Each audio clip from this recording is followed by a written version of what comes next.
वो आपका क्या है, कॉची थ्योरम का स्टेटमेंट हमने लिखा है कि एक function f z is analytic and single value inside and on a simple close contour c। Then आपको प्रूव करना है integration along c f z dz इसकी वैल्यू क्या होगी, 0 होगी। यानी जो कॉची थ्योरम है इसका स्टेटमेंट है कि अगर कोई फंक्शन आपका f z क्या है, एनालिटिक है, कहाँ पे, with in and on a close contour C, कोई क्लोज कंटूर है, उस क्लोज कंटूर के बाउंड्री पे और फिर उसके इनसाइड कोई फंक्शन या ऑब्जेक्ट क्या है, एनालिटिक है। तो यह आपका हमने ले लिया कोई क्लोज कंटूर है, इस क्लोज कंटूर को हमने सी कर दिया और इस क्लोज कंटूर में कोई फंक्शन आपका जो ऑब्जेक्ट है वो क्या है, एनालिटिक है, कहाँ, with in and on a close contour C. With in का मतलब इसकी बाउंड्री पे और इसके अंदर, यह जो फंक्शन ऑब्जेक्ट है इसकी बाउंड्री पे और इसके अंदर क्या है, एनालिटिक है। देन आपको प्रूव करना है कि ये जो आपका ऑब्जेक्ट है इसका इंटीग्रेशन करेंगे किसके अलोंग सी, तो इसकी वैल्यू क्या होगी, 0। यह आपका स्टेटमेंट है किसका, कॉची थ्योरम का।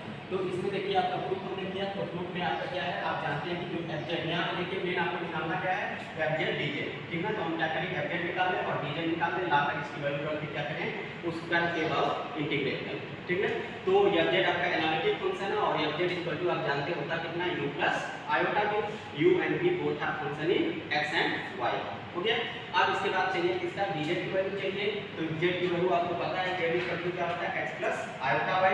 इसको क्या करेंगे, डिफरेंशिएट करके dz की वैल्यू निकालेंगे, तो dz इक्वल टू कितना आ जाएगा, dz प्लस आयोटा, हो गया। तो अब यहाँ पे आपको नाम दोनों वैल्यू यहाँ पे आपका ऑब्जेक्ट dz कैलकुलेट कर लीजिए। तो ये object dz equal to object की वैल्यू रख लेंगे तो u प्लस आयोटा भी, और यहाँ पे dz की वैल्यू रख लेंगे तो dx प्लस आयोटा dy, हो गया। अब इसके बाद आपका हमने क्या किया, इस ब्रैकेट को ओपन कर दिया, इसको जब अंदर मल्टीप्लाई करेंगे तो कितना आएगा, object dz u dx plus आपका आयोटा u dy प्लस आपका आयोटा v dx, और इसका मल्टीप्लाई करेंगे तो आयोटा इंटू आयोटा कितना हो जाएगा, आयोटा स्क्वायर, और आयोटा स्क्वायर की वैल्यू कितनी होती है, -1, ये माइनस v dy हो गया। अब यहाँ से रियल पार्ट और इमेजिनरी पार्ट सेपरेट करके इसको क्या करिए, इंटीग्रेट कर लीजिए। किसके बाद, ये जो आपका कर्व है इस कर्व सी के बाद क्या करिए, इंटीग्रेट कर लीजिए, ठीक है। तो जब इसका हमने या आपका क्लोज कंटूर सी के बाद इंटीग्रेट कर लिया, तो यहाँ से रियल और इमेजिनरी हमने सेपरेट करके इसको क्या किया, इक्वेशन नंबर 2 में, ठीक है। अब फर्स्ट ईयर में आपको ग्रीन थ्योरम पढ़े, ठीक है। तो ग्रीन थ्योरम का हमने यूज कर लिया। तो ग्रीन थ्योरम आपकी क्या है, integration m dx plus n dy is equal to होता है double integration del n upon del x minus del n upon del y dx into dy। तो यहाँ पे देखिए जो आपका n dy है, तो यहाँ पे क्या हो गया, del n upon del x हो गया, और जो m था वो माइनस आपका del m upon del y into dx dy। तो इसका यूज करेंगे, इस ग्रीन थ्योरम का यूज इक्वेशन नंबर 2 में करेंगे। तो देखिए आपका इंटीग्रेशन अलोंग सी ऑब्जेक्ट dz हो गया। अब यह आपका यहाँ पे देखिए m की प्लेस पे क्या है, u है, तो यहाँ पे m दिया, और यहाँ पे देखिए आपका प्लस होता है, यहाँ माइनस है, और यहाँ n के प्लेस पे कितना है, v dy। तो जब यहाँ पे आपका del n upon del x निकालेंगे तो n के प्लेस पे कितना है, माइनस v है, तो ये minus del v upon del x हो जाएगा। और ये देखिए आपका फार्मूले का माइनस, और यहाँ पे m के प्लेस पे कितना u है, तो del m upon del y into dx dy, हो गया।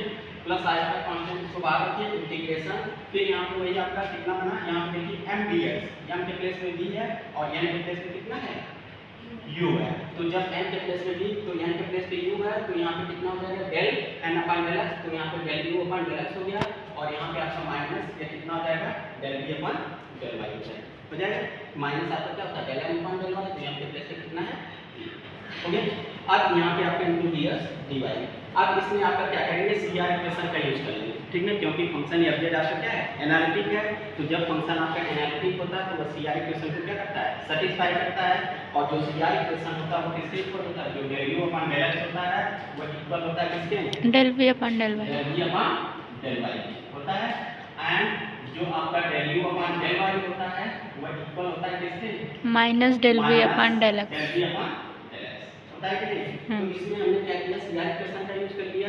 तो ये जो minus del v upon del x है, इसके प्लेस पे क्या लिख सकते हैं, del u upon del y, सभी को हमने कन्वर्ट कर लिया y, ठीक है।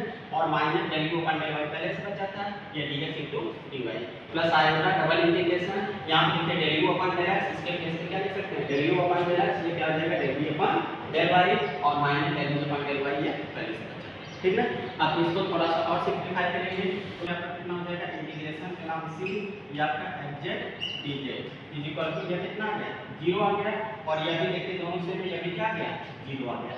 प्लस आपका 0, तो ये इम्प्लाइज क्या करेगा, इंटीग्रेशन अलोंग सी, ये आपका एच डीजेड, इसकी वैल्यू क्या मिल जाएगी, 0 मिल जाएगी, ठीक है। यानी अगर कोई आपका फंक्शन एनालिटिक है किसी क्लोज कंट्रोल की बाउंड्री और उसके अंदर, तो वह आपका उसका इंटीग्रेशन उस क्लोज कंट्रोल के अबाउट करेंगे तो उसके इंटीग्रेशन का मान क्या आएगा, 0 आएगा। यही आपकी क्या है, बातचीत है।